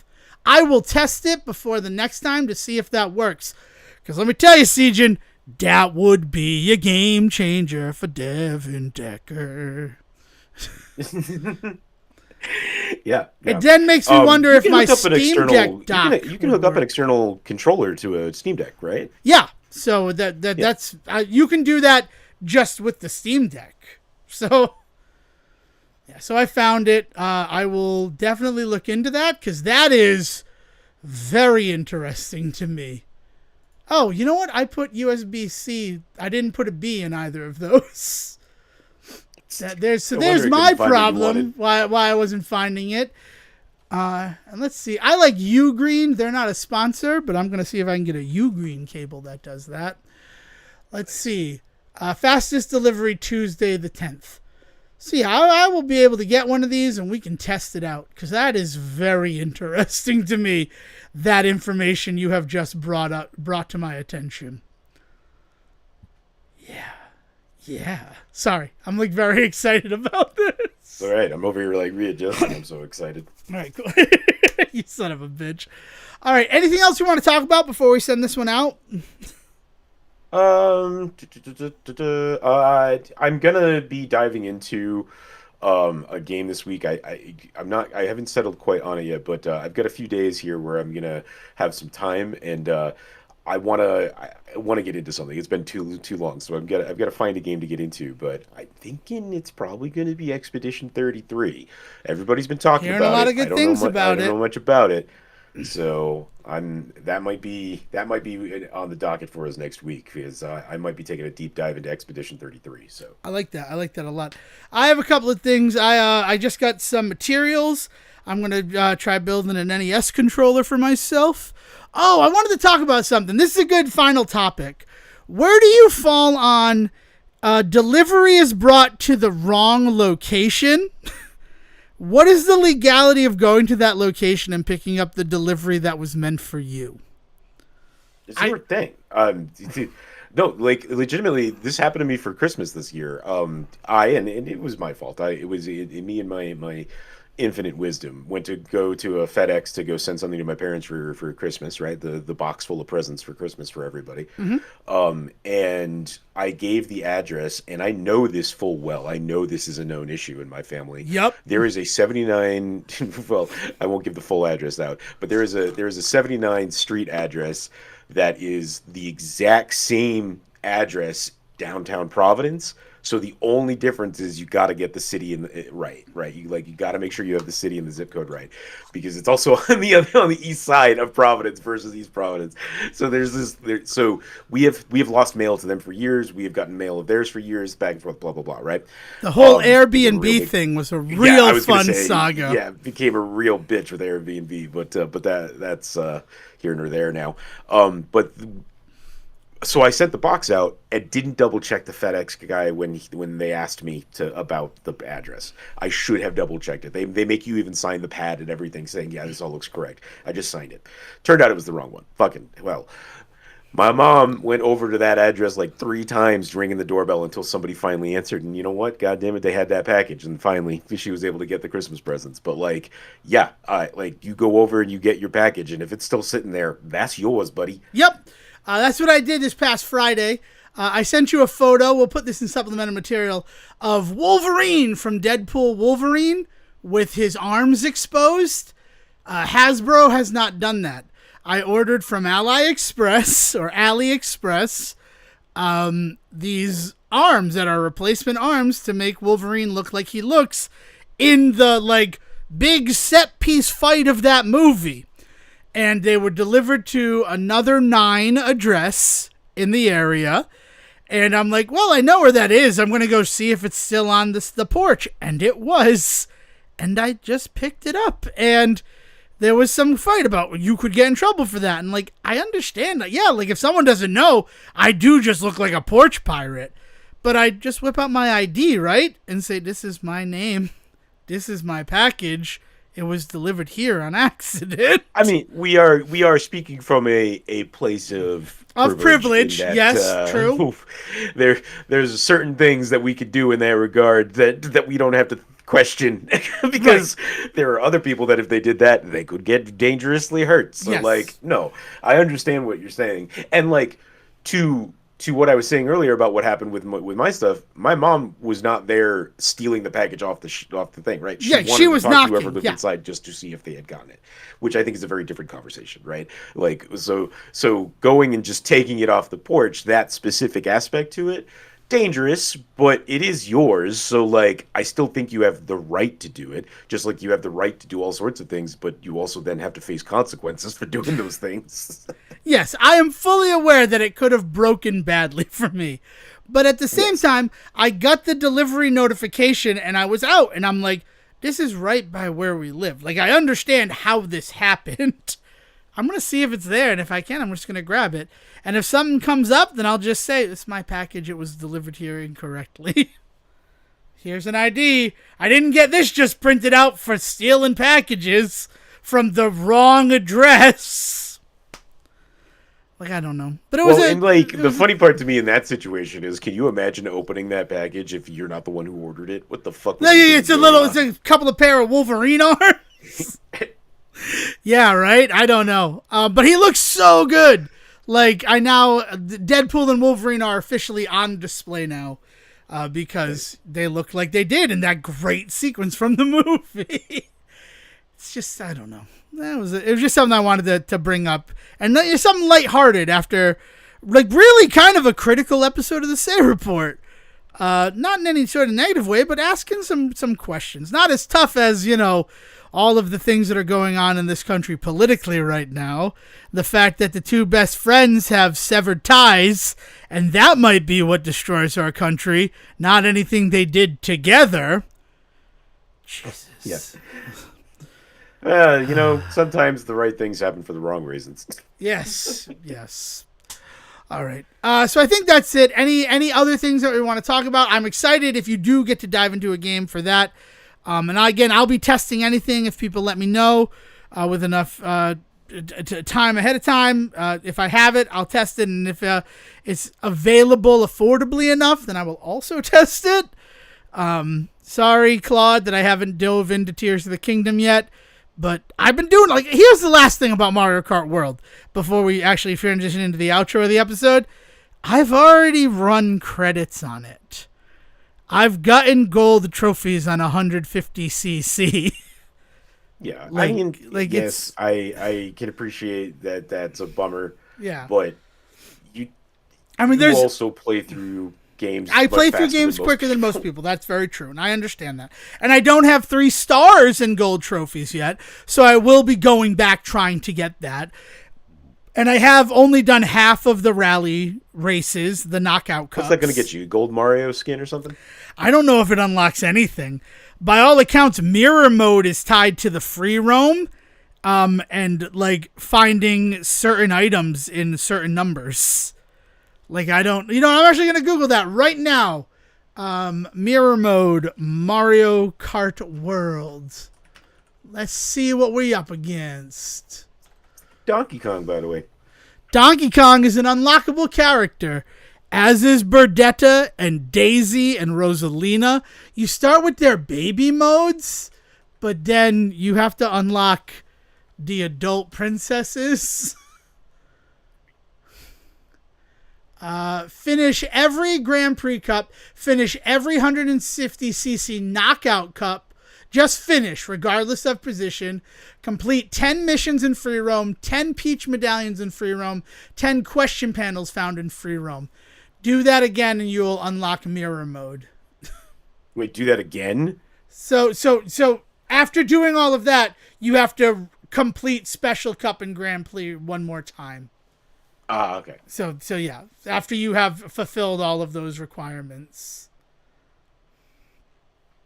Damn. So yeah.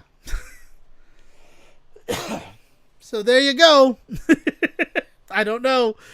So I guess I'm going to work on that so I can get all the mirror mode stuff.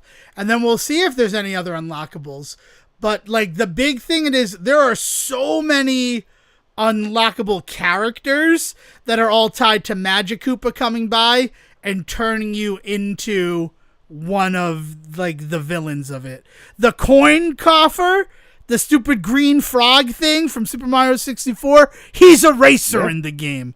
But the only way to unlock him is to be randomly turned into him by Comic.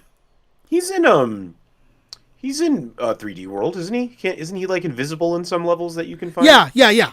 But I think of him as Super Mario 64 because with the whole Iron Mario thing from this year, he's become a real thorn in people's sides. Because he can disguise himself as a red coin now. So with one hit kill, you go to get the red coin. Uh-oh, it's a coin coffer. And now you're dead. Sorry. Damn. Yeah. But yeah, so that's it. I mean, so like I have that. I have mirror mode to unlock, and then we'll see what goes from there. But yeah, that's it. Anything else, Siegen, or are you ready to get rid of this one? No, let's go. Let's move this one out. Very cool. All right, so thank you for joining us for this episode of the Say Report. If you want to keep the conversation going, you can join us on our Discord. Invitations to join are available wherever we are on social media, which as of this recording is Facebook and X, formerly Twitter. You can also send an email directly to us. It's thesayreport@gmail.com. And if you want to send something just for me, Devon Decker, or him, Siegen Sarwick, just put our name in the subject line, and we will make sure that it is distributed appropriately, and your secret hopes and dreams for the proper Say Reporter will only be for the eyes of that Say Reporter. All of that said, thank you again for joining us for this episode. William, please take us home. See you next week. Bye. Thank you for listening to the Say Report with your host Devon Decker and Siegen Sarwick. Please follow the guys on Twitter and Facebook by searching for The Say Report, and you can always subscribe on your podcast channel so this is delivered straight to you and you can enjoy it every week. With apologies to your mother, we'll see you next time.